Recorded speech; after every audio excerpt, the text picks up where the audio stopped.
Muraho, twongeye kubasuhuza mwese abakurikiye Wazo Speed.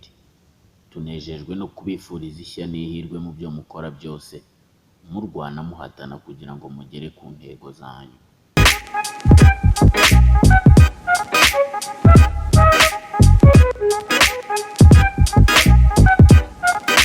Uyu munsi twaguteguriye amategeko n'amahame y'amafaranga. Ibi bikaba byagufasha kuba inshuti y'akadasohokana amafaranga, ukabana nayo, ukagendana nayo, iteka ugahora wongera.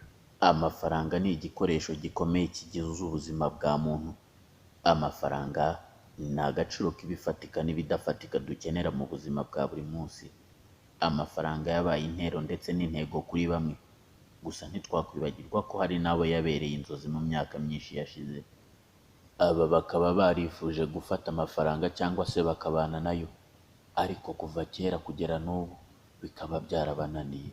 Itegeko rya mbere: ha agaciro cyane amafaranga yinjira kurusha uko waha agaciro amafaranga usevinga.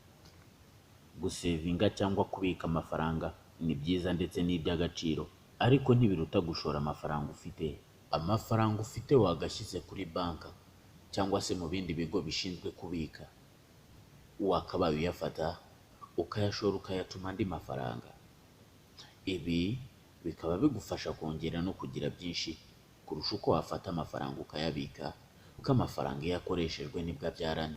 Ugomba gushaka icyo ukora ugashaka amafaranga, iteka ugaharanira guhora wongera no gutera imbere buri munsi. Itegeko rya kabiri rishobora kugufasha kuba watunga amafaranga: shora igice kinini cy'amafaranga winjiza. Fata umubare w'amafaranga winjiza mu gihe runaka, ntiwihutire kuyasohora cyangwa kuyarya ngo arangire, ahubwo ushaka andi.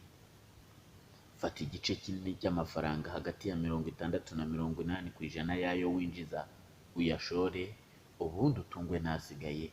Ibi bizagufasha kugira amafaranga menshi uko ibihe bigenda bisimburana. Itegeko rya gatatu: shora mu byo wateguye kandi uzi neza wizeye.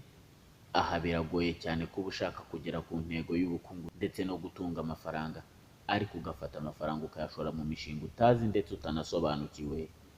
Ibi bigereranywa no kuba wafata amafaranga ukayajugunya hejuru, ugasigara utegereje ngo ahari wenda azangarukira. Ku bw'amahirwe ya mafaranga watereye hejuru akakugarukira cyangwa se ntakugarukire.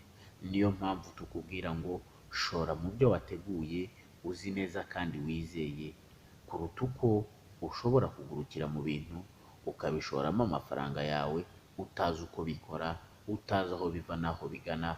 Icyo gihe uba uri kubara nabi cyane. Niba ushaka kwiteza imbere, tegura umushinga wawe cyangwa se uwushakeho amakuru. Ayo makuru wiyizeye, uba uzi ngo bikorwa gute, uba uzi inzira zabyo zose, ubone kurekura amafaranga yawe uyashoremo. Itegeko rya kane: ubusanzwe igice kinini cy'ubuzima bwa muntu mu miturire y'isi kigizwe n'imibare.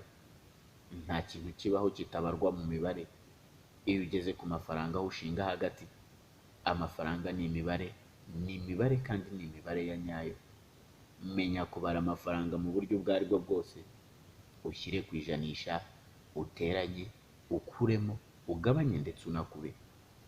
Biragoye kubana n'amafaranga utazi kuyabara. Aho iyo utazi kuyabara nayo arakubara, kandi iyo akubaze ahora iteka guca mu myanya y'intoki. Itegeko rya gatanu: menya uko wakoresha igihe cyawe.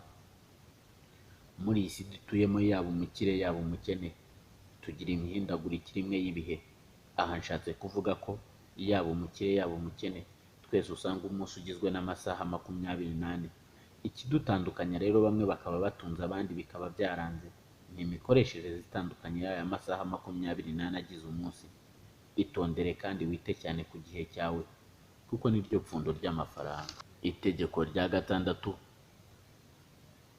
tungwa gusa n'amafaranga wungutse. Uwo ari we wese niba ashaka kugendera mu nzira igororotse y'iterambere, itoze gukoresha gusa amafaranga wungutse. Aha bizagusaba gushora igice kinini cy'amafaranga kugira ngo ubone ibigutunga. Iri tegeko rya gatandatu kandi ntitwarivaho tudasobanuriye abahembwa umushahara w'igihe runaka.